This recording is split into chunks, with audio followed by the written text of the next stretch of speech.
प्रिय श्रद्धालु, जय श्री कृष्णा, जय श्री राम, जय श्री राधे राधे, जय श्री महाकाल।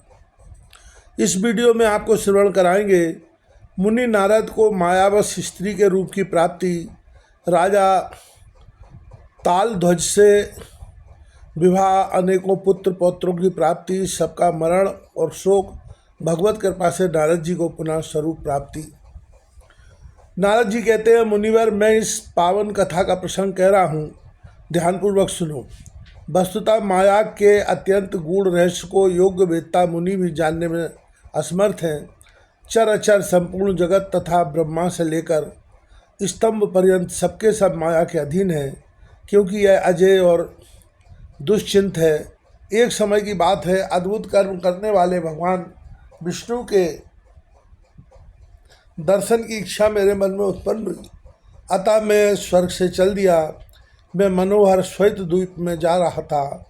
मेरे द्वारा स्वर और तान से सुशोभित विशाल वीणा बज रही थी। शाम आदि 7 स्वरों के साथ में संगीत का गायन कर रहा था।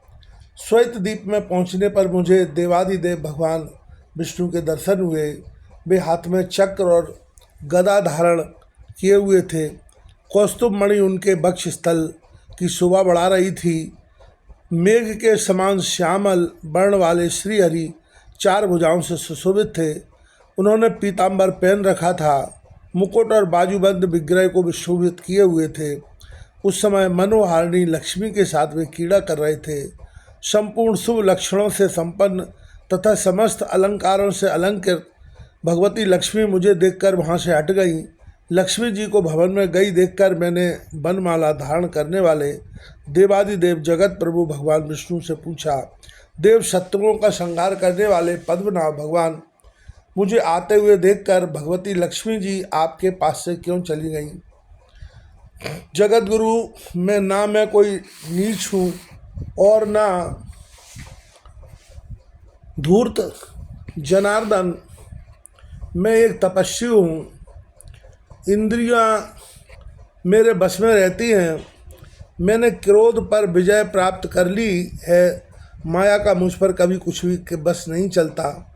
मैंने उस समय जो कुछ भी कहा उसके प्रत्येक शब्द में अभिमान भरा था। उसे सुनकर भगवान श्री हरि का मुखमंडल मुस्कान से भर गया। वीणा के समान मधुर वाणी में वे मुझसे कहने लगे। भगवान विष्णु ने कहा, नारद, यह काम नीति के विरुद्ध है। स्त्री को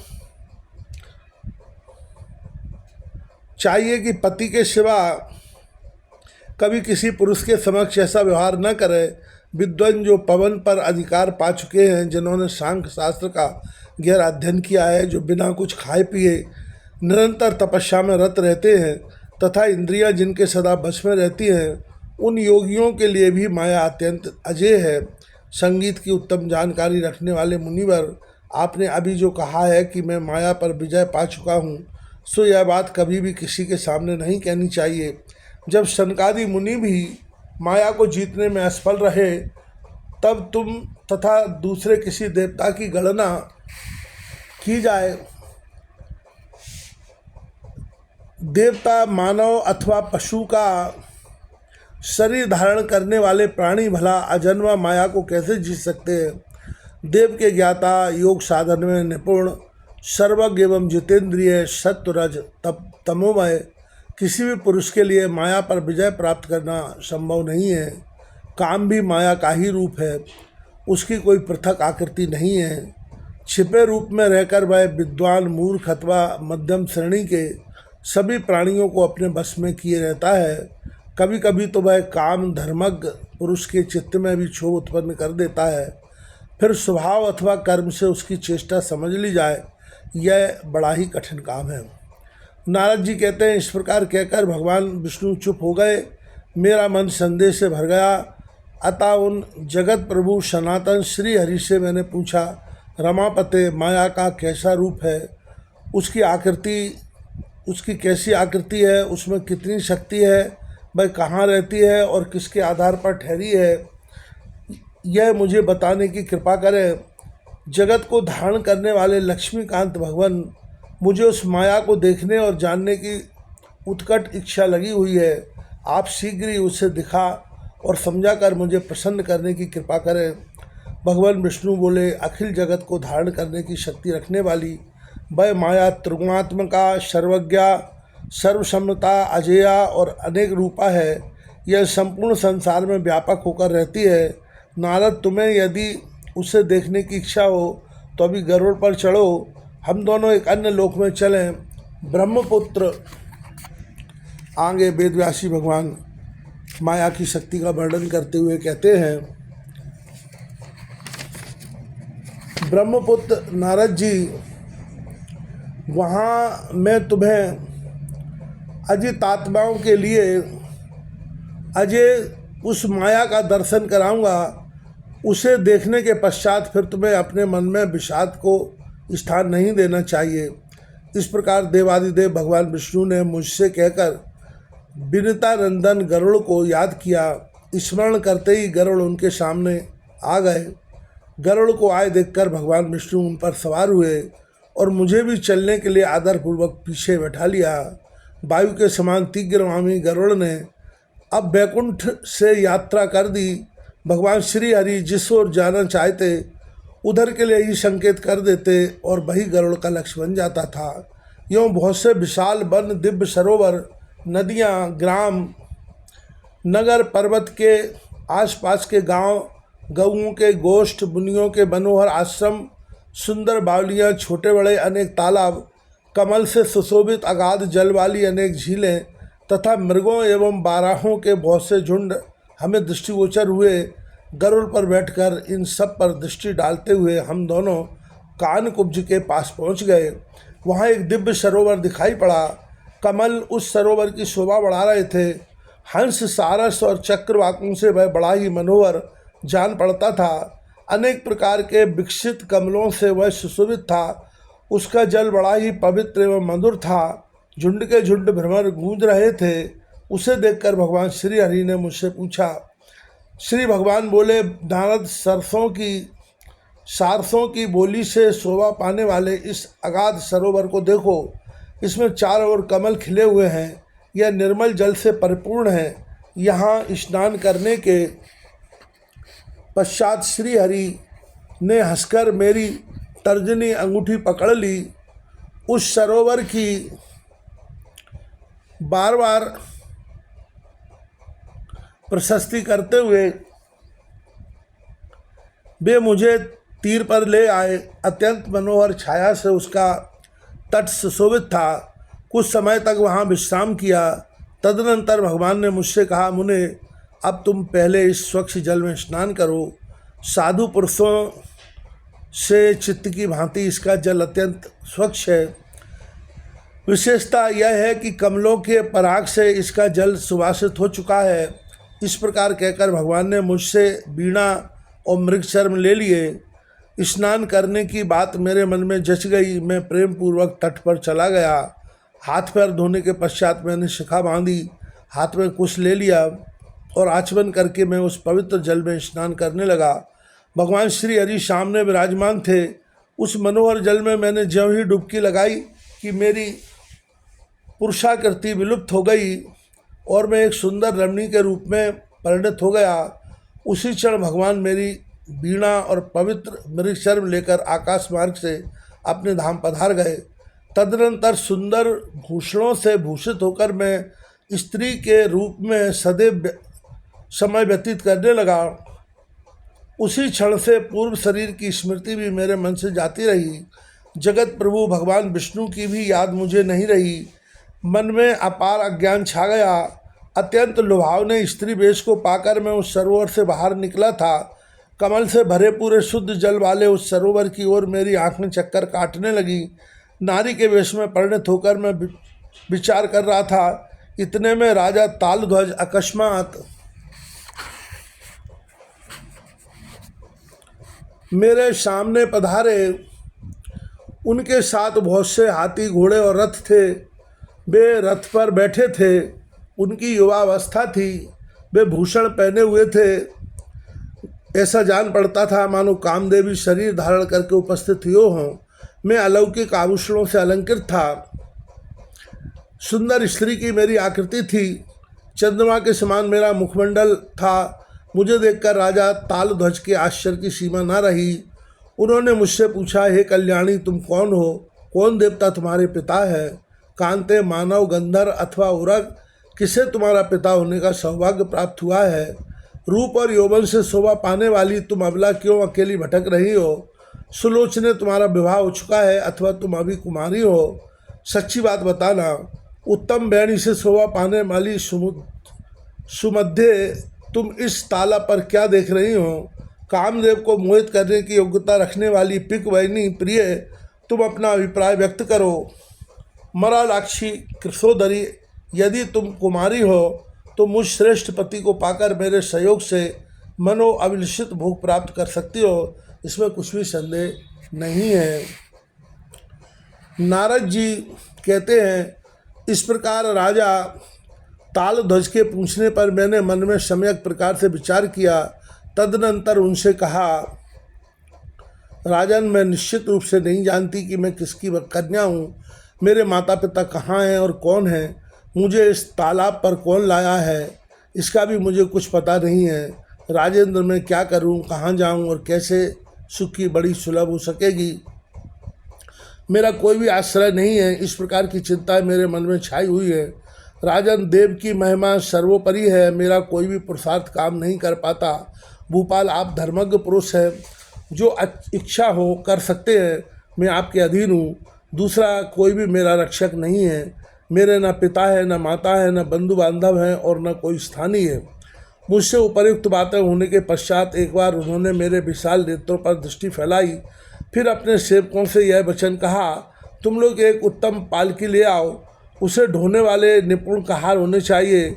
उस पालकी रेशमी ओहार से ढकी हुई हो, कारण उस पर यह सुंदर स्त्री सवार होगी। उसमें कोमल विस्तार लगे हों, मोतियों की झालर से वह सजाई गई हो। सोने की बनी हुई वह चौकोर शिव का खूब लंबी चौड़ी होनी चाहिए। राजा तालध्वज की बात सुनकर शीर्घगामी सेवकों ने ओहार युक्त दिव्य पालकी मेरे लिए तुरंत लाकर उपस्थित कर दी। उन नरेश का प्रिय कार्य करने के विचार से मैं उस शिविका पर जा बैठी। वेदव्यास जी भगवान आगे कहते हैं, श्रवण कीजिएगा। बड़ा सुंदर कथानक है, बड़ी सुंदर कथा है और इससे ये पता लगता है कि भगवान की माया कितनी शक्तिशाली है। वे मुझे अपने घर ले जाकर बड़े आनंदित हुए। उत्तम दिन और लग्न उपस्थित होने पर वैवाहिक विधि के अनुसार अग्नि के साक्षित्व में राजा ने मेरे साथ अपना विवाह कर लिया। उस समय मैं परम सुंदरी स्त्री के वेश में था। राजा तालध्वज प्राणों से भी बढ़कर मुझसे प्रेम करते थे। उन्होंने मेरा नाम रख दिया सौभाग्य सुंदरी। मेरे साथ रमण करते हुए राजा के सुख की सीमा न रही। काम शास्त्र के अनुसार भांति भांति के भोग विलास हमें सुलभ रहे। राज्य का प्रबंध छोड़कर मेरे साथ क्रीड़ा करने में ही राजा का समय व्यतीत होने लगा। काम कला में अत्यंत आसक्त होने के कारण जाते हुए समय पर उनका कुछ भी ध्यान न रहा। अनेकों उपवन, मनोहर बावलियाँ, सुंदर भवन और उत्तम अटारियाँ, ये सभी हमारे विहार स्थल का काम देते थे। व्यास जी, उस समय राजा तालध्वज पर मेरा असीम अनुराग हो गया था। क्रीड़ा के रस ने मेरी सारी विवेक शक्ति नष्ट कर दी थी। पहले मेरा शरीर पुरुष का था एवं मुनिकुल में मेरी उत्पत्ति हुई थी। यह बात मुझे तनिक भी याद नहीं रही। ये मेरे पतिदेव हैं, मैं इनकी भार्या हूँ। अनेकों स्त्रियों की अपेक्षा में इनसे अधिक प्रिय हूँ। मुझे पटरानी होने का सौभाग्य प्राप्त है। मैं सती शादी एवं विशालज्ञा हूँ। मेरा जीवन सफल है। प्रेम में आबद्ध होकर इस प्रकार के विचार में रात दिन किया करता था। उन नरेश के अधीन होकर क्रीड़ा में आसक्त हो सुख का अनुभव करना ही मेरा स्वभाव बन गया था। राजा तालध्वज के पास रहते समय मन में प्रबल आसक्ति आ जाने के कारण ब्रह्म संबंधी सनातन ज्ञान, विज्ञान एवं धर्मशास्त्र का रहस्य मुझे बिल्कुल भूल गया था। मुने इस प्रकार क्रीड़ा में आसक्त हुए मेरे 12 वर्ष एक क्षण के समान बीत गए। मेरे गर्भवती होने पर राजा तालध्वज को बड़ी प्रसन्नता हुई। उन्होंने विधिपूर्वक गर्भ संस्कार कराया। गर्भ के समय मेरी किस चीज़ पर इच्छा है, इस विषय में प्रेम पूर्वक राजा बार बार मुझसे पूछा करते थे, किंतु लज्जा के कारण मैं कुछ नहीं कह सकता था।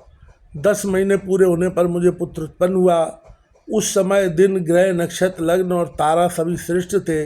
राजभवन में बड़े समारोह के साथ पुत्रोत्सव मनाया गया। पुत्र जन्म से राजा के मन में असीम प्रसन्नता उत्पन्न हुई। सूतक समाप्त हो जाने पर जब राजा ने पुत्र का मुख देखा तब उनके हर्ष की सीमा नहीं रही। परम तपस्वी व्यास जी, यो मैं राजा तालध्वज की प्रिय पत्नी बन चुका। 2 वर्ष के बाद मुझे पुनः गर्भ रह गया। समयानुसार सर्व लक्षण संपन्न दूसरे पुत्र की मुझसे उत्पत्ति हुई।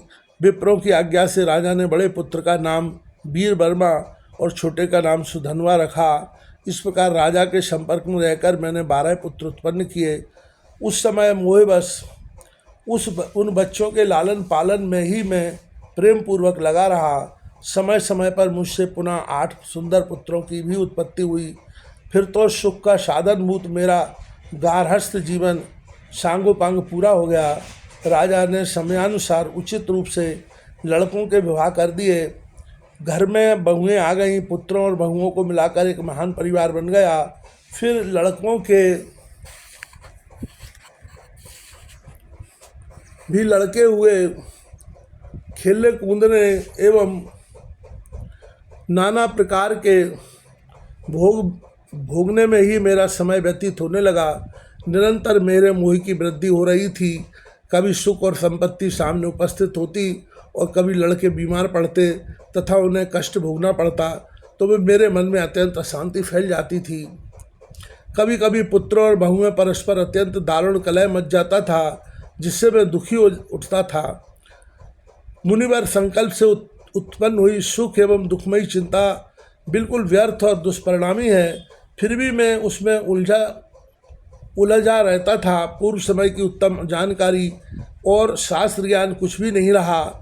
स्त्री बनकर घरेलू कार्यों में मैं सर्वदा व्यस्त रहता था। मोह बढ़ाने वाले अहंकार की मन में सीमा नहीं रही। सोचता था ये मेरे पराक्रमी पुत्र हैं और ये कुलीन घर में उत्पन्न होने वाली मेरी बहुएं हैं और ये लड़के बढ़िया वस्त्र पहनकर घर पर खेल कूद रहे हैं। अहो, जगत में जितनी स्त्रियां हैं उन सब में मैं अवश्य बहुत भाग्यशालिनी हूँ। मैं नारद हूँ। भगवान की माया ने मेरी बुद्धि हर ली है। इस प्रकार का विचार मेरे मन में कभी उठता ही नहीं था। व्यास जी, माया से मोहित होने के कारण मुझे यही धारणा बनी रहती थी कि मैं उत्तम आचरण वाली एक पतिव्रता नारी हूँ। मेरे बहुत से पुत्र हैं और इस जगत में मेरा जीवन धन्य है। मानद इसके बाद दूर देशवासी कोई एक प्रसिद्ध नरेश मेरे स्वामी के साथ शत्रुता तानकर नगर पर चढ़ाया। उसने हाथियों और रथों के द्वारा अपनी सेना सजा ली थी। वह मन में युद्ध करने की बात सोच रहा था। अपनी सेना से उसने मेरा नगर घेर लिया। तब मेरे लड़के और पोते भी नगर से बाहर निकल पड़े। अब उस शत्रु नरेश से भयंकर संग्राम छिड़ गया। विकराल काल के प्रभाव से मेरे सभी पुत्र संग्राम में शत्रु के द्वारा मार दिए गए। राजा हतोत्साहित होकर युद्ध स्थल से घर लौट आए। मैंने सुना अत्यंत भयावह संग्राम में मेरे सब लड़के पोते मर मिटे। शत्रु राजा बड़ा बलवान था। पुत्रों और पौत्रों को मारकर वह निकल गया। अब मेरी आंखों से आंसुओं की अजस्र धारा गिरने लगी। मैं युद्ध भूमि में पहुंचा। जमीन पर पड़े हुए पुत्रों और पौत्रों को देखकर मेरे दुख की सीमा न रही। आयुष्मान शोक रूपी सागर में डूबकर मैं जोर जोर से रोने लगा। हाँ मेरे पुत्रों, तुम कहाँ चले गए? इस दुष्ट नरेश ने तेरी निर्मम हत्या कर डाली। हाय दैव, अत्यंत दुर्दांत है, उसे कोई टाल भी नहीं सकता। मैं इस प्रकार विलाप कर रहा था। इतने में भगवान विष्णु एक बूढ़े ब्राह्मण का रूप धारण करके वहाँ पधारे। देखने में वे बड़े मनोहर जान पड़ते थे। वेदज्ञ उन प्रभु का विग्रह सुंदर वस्त्र से सुशोभित था। उन्होंने स्वयं मेरे सामने आने की कृपा की। मैं अत्यंत कातर होकर रो रहा था। आगे वेद व्यास जी भगवान कहते हैं, श्रवण कीजिएगा, बड़ी सुंदर कथा है, मार्मिक कथा है, भगवान की महिमा शक्ति का बखान करती है। मुझसे कहने लगे, विप्र रूपी भगवान ने कहा, कोयल के समान मधुर बोलने वाली सुंदरी, तुम क्यों रो रही हो? यह एकमात्र भ्रम है। पति पुत्रादि युक्त ग्रह में मोहवश ऐसी स्थिति आ जाती है। तुम अपने परम आत्मस्वरूप के ऊपर तो विचार करो। सोचो तुम कौन हो, ये किसके पुत्र हैं और ये हैं कौन? सुलोचने, उठो और रोना धोना छोड़कर स्वस्थ हो जाओ। कामनी मर्यादा की रक्षा के लिए स्नान करके परलोकवासी पुत्रों को तिलांजलि देनी चाहिए। धर्मशास्त्र का निर्णय है कि मृत बांधवों के निमित्त सर्वथा तीर्थ में स्नान करके तर्पण करो। यह कार्य घर पर कभी नहीं किया जा सकता। नारद जी कहते हैं, वृद्ध विप्र के रूप में पधारे हुए भगवान विष्णु ने यूँ कहकर मुझे समझाया। तब मैं राजा को साथ लेकर चल पड़ा। बहुत से बांधव भी हमारे साथ हो लिए। विप्र वेशधारी भूतवाहन भगवान आगे आगे चले। तत्पश्चात में तुरंत परम पावन तीर्थ के लिए चल पड़ा। ध्वज रूपी भगवान विष्णु कृपापूर्वक मुझे पुण्य तीर्थ में ले गए। वहाँ एक पवित्र सरोवर था। भगवान श्री हरि ने मुझसे कहा, गजगामिनी कार्य करने का समय उपस्थित है। तुम इस पवित्र तीर्थ में स्नान करके पुत्र संबंधी निरर्थक शोक से रहित हो जाओ। जन्म जन्मांतर में तुम्हारे करोड़ों पुत्र, पिता, पति, भ्राता और जामाता मर चुके हैं। उनमें तुम किसका शोक मनाती हो? यह सब मन का भ्रम है। स्वप्न की तुलना करने वाला यह व्यर्थ चिंतन प्राणियों के लिए केवल कष्ट ही देने वाला है। नारद जी कहते हैं, भगवान विष्णु के मुख से निकली हुई इस बात को सुनकर उनकी प्रेरणा के अनुसार मैं पुरुष संज्ञक तीर्थ में स्नान करने के लिए प्रविष्ट हुआ। उस तीर्थ में डुबकी लगाते ही मेरी आकृति पुनः पुरुषाकार बन गई। भगवान विष्णु वीणा लेकर तट पर विराजमान थे। ध्वजभर स्नान करने के पश्चात मुझे कमल लोचन भगवान विष्णु के साक्षात दर्शन प्राप्त हुए। फिर तो मेरे मन की विस्मृति दूर हो गई। सोचने लगा, भगवान के साथ में नारद यहाँ उपस्थित हूँ। माया के प्रभाव से स्त्री जैसी मेरी आकृति हो गई थी। मैं इस प्रकार की बातें सोच ही रहा था कि भगवान श्री हरि ने मुझसे कहा, नारद यहाँ आओ, जल में खड़े होकर क्या कर रहे हो? मैंने सोचा मैं अभी अत्यंत दारुण स्त्री के वेश में था, फिर कैसे पुरुष हो गया? मेरे आश्चर्य की सीमा न रही।